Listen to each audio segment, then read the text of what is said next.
ठीक से चले ना जाने पर और बॉडी मूवमेंट ना होने पर फ्रीक्वेंसी डिवाइस से फ्रीक्वेंसी थेरेपी दी जा रही है। रिजल्ट के लिए अंत तक बने रहे।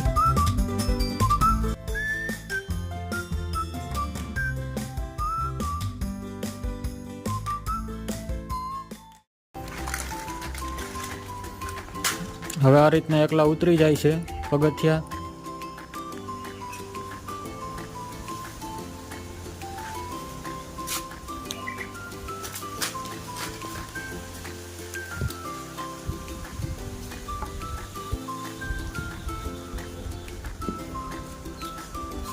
હવે એની રીતે આ રીતના આખામાં જો આ કુંડો છે, કુંડે પાણી એકલા પી આવે, આખા માટો મારી લે,